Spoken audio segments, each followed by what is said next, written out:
Bonjour à toutes et à tous. Voici l'article La réincarnation et les vies antérieures. Si vous avez des doutes sur la réincarnation, c'est-à-dire les vies antérieures, sachez que pourtant vous assistez à des formes de réincarnation dans votre vie de tous les jours. Observez la nature végétale. Certaines plantes naissent d'une simple graine qui se développe en plante, grandit et en mourant forme de nouvelles graines. Celles-ci germent dans la terre pour donner naissance à une nouvelle plante. N'est-ce pas une forme de réincarnation? Selon mes croyances et les informations que mes guides, les anges et la haute spiritualité m'ont transmises, il existe une forme de paradis. Pour atteindre celui-ci, nous devons avoir acquis une certaine sagesse. Pour ceci, nous devons notamment faire l'expérience de la matière. Pour cela, nous nous incarnons dans un corps sur la Terre qui est une planète école. Nous nous incarnons et réincarnons autant de fois qu'il est nécessaire pour atteindre cette forme de sagesse. Un cycle est composé de 9 vies, sachant que nous effectuons plusieurs cycles.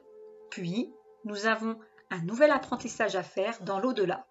Nous gravissons petit à petit certains paliers, puis nous atteignons ce paradis.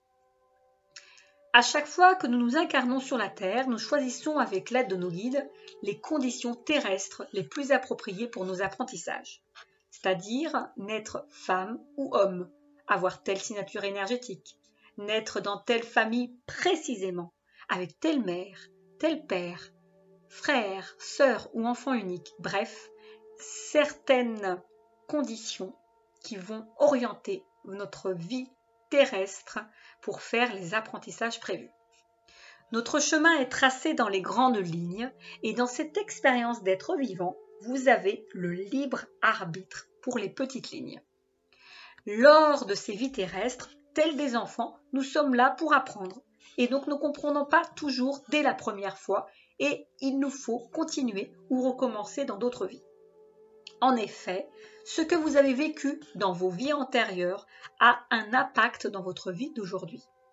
Par exemple, si lors d'une ou de vos vies antérieures, vous avez vécu dans la soumission et donc n'avez pu vivre librement, alors votre âme, donc vous, a commencé à apprendre de cela et va être poussée à vivre avec une certaine indépendance et une soif de découverte lors de vos vies suivantes.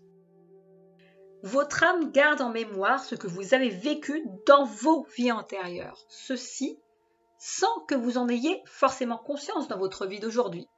Cependant, chacun peut avoir des petits signes de ses vies antérieures.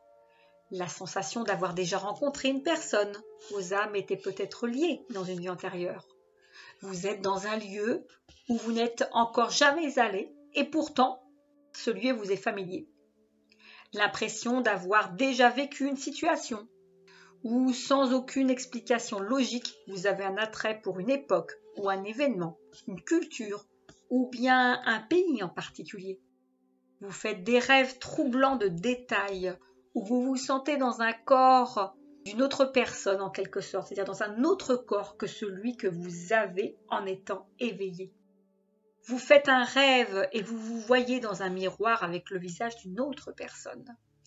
Vous faites un rêve et vous portez un autre prénom.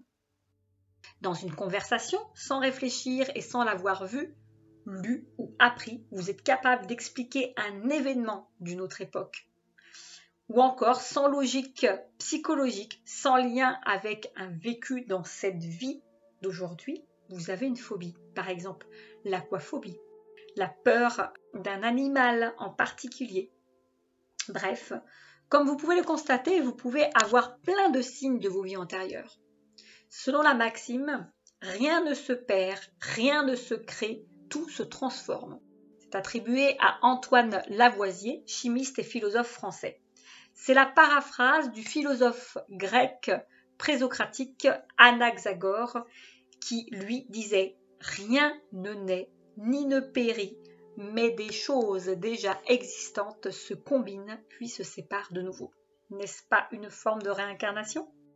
Si dans votre vie actuelle, vous êtes attiré par la découverte de vos vies antérieures ou qu'on remonte des indices de celles-ci, c'est que votre âme est prête à se les remémorer et en a besoin pour avancer.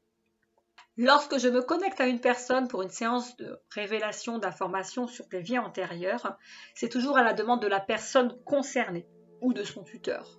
Il est important que le médium respecte cela afin que votre âme soit prête et que donc vous soyez prêt à entendre des choses agréables, des choses peut-être un peu moins agréables. En effet, une vie antérieure est une vie où votre âme a vécu, a certainement connu des choses positives et négatives. Et cette vie s'est inévitablement terminée par un décès. Donc même si lors de la séance, le médium ne reçoit pas tout le déroulé en entier de chacune de vos vies antérieures, il est important d'avoir conscience de tout cela. Cet article est bien évidemment écrit en fonction de mes croyances et de mon vécu. Je vous souhaite le meilleur, prenez bien soin de vous et à très bientôt pour un nouvel article.